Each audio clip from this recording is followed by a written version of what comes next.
Hello, welcome to Water Sign Philippines. So, ito yung reading natin for Water Sign, Cancer, Scorpio, and Pisces.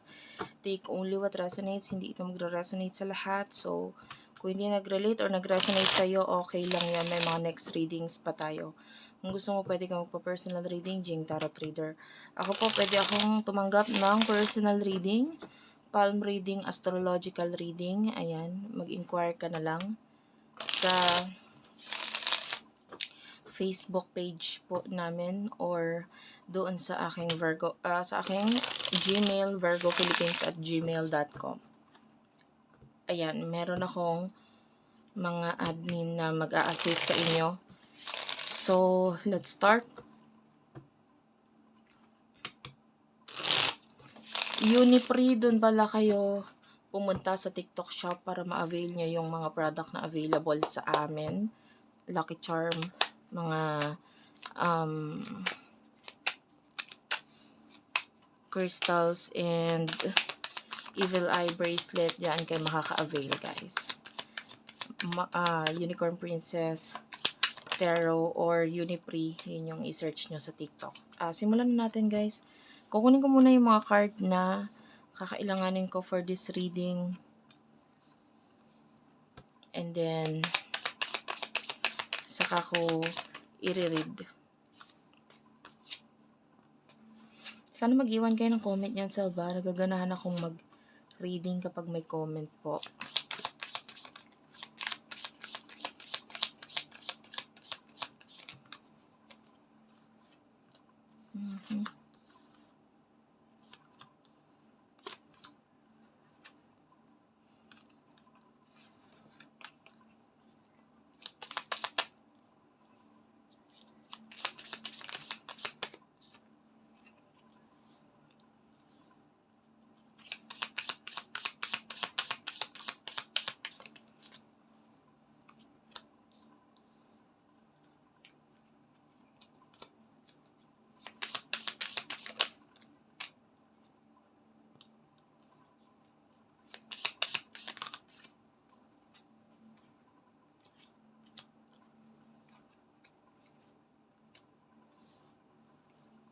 Okay. The world is at the bottom of the deck. The Empress, water sign, nakita natin nag-focus ka ngayon sa sarili mo. You do love yourself. You are trying to do, mga bagay na mas makakapagpaayos pa sa'yo as a person. Self-care, self-love, and anything na makakapagpasaya sa'yo. So, nandito yung focus mo. With the King of Swords, I feel like you're being professional or trying to act like you can handle everything all at once. King of Coins, nakikita natin you are, yan, dalawang king yan. Maybe you are trying to focus sa iyong finances. You are,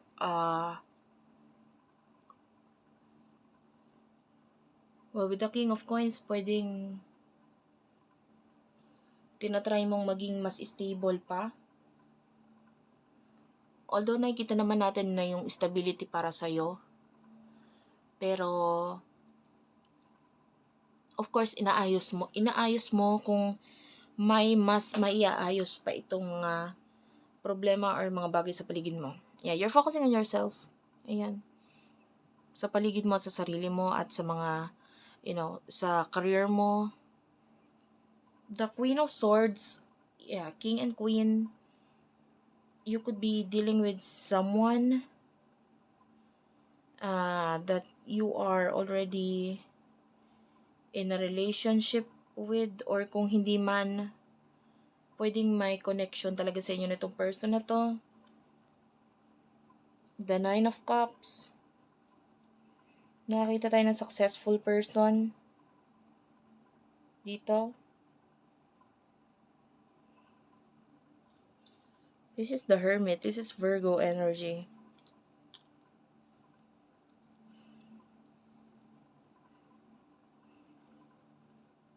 And then you do have the Magician.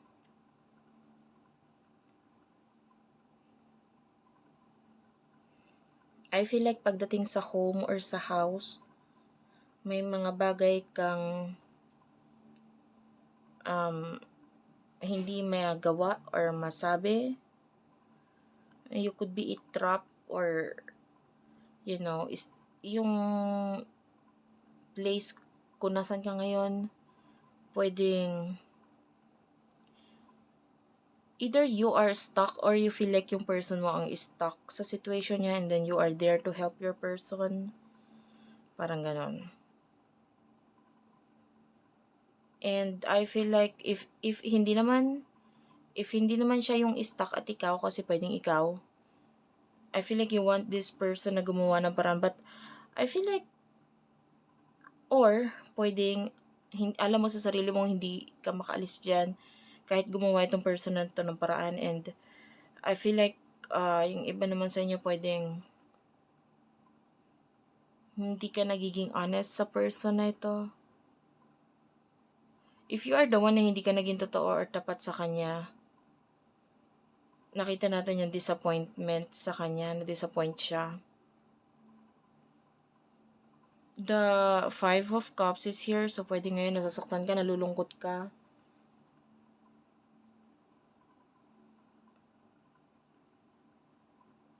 Because some of you, alam mong you love this person, gusto mo ng victory about this person, or maybe nalulungkot ka na may kinalaman sa pera, pwedeng ganon. Okay? Yung iba may kinalaman sa person na to, yung dahilan kung ba't ka nalulungkot. So, alam mo, mahal mo siya eh. And itong person na to, you do have here the 5 of Wands. Nakita tayo ng pag-aaway or pagkakagalit dito or challenging situation sa inyong dalawa sa ngayon.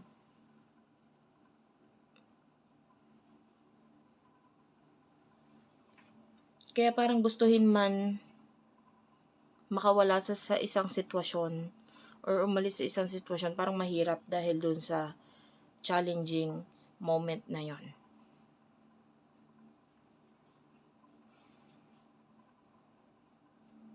Four of Wands and the Three of Wands, I feel like you will become more stable in the future.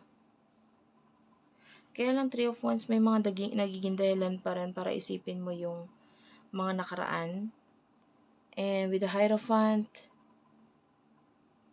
there's a lot of lessons na matututunan mo sa buhay mo or sa sitwasyon mo in the near future. And in the near future, I can still see this person na gugustuhin magkaroon ng connection sa'yo. But I feel like yung focus niya is mag-ipon.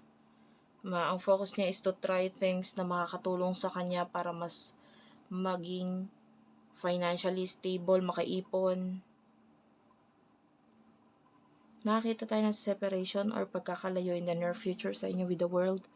Pagkakalayo, pwedeng literal na pagkakalayo, disconnection, or pwedeng literal na pagkakalayo in a way na pwedeng may, separated kayo dahil magkaiba kayo ng lugar. And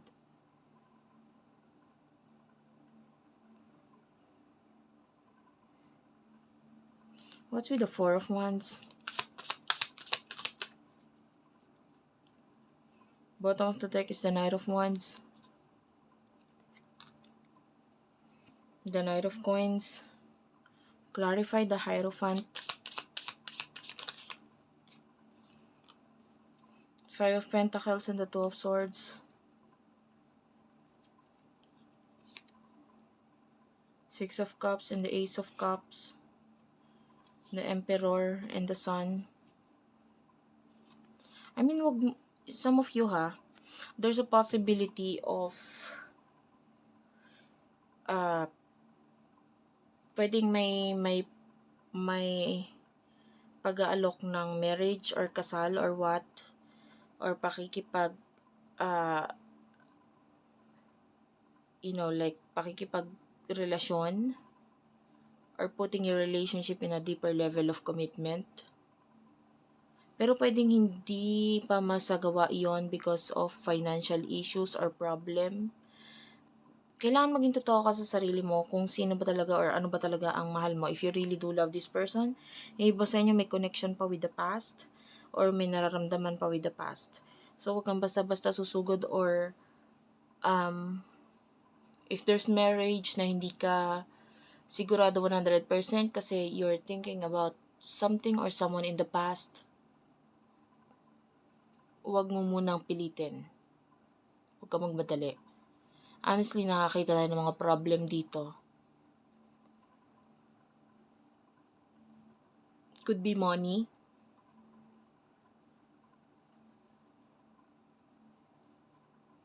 Pag may mga nagiging problema,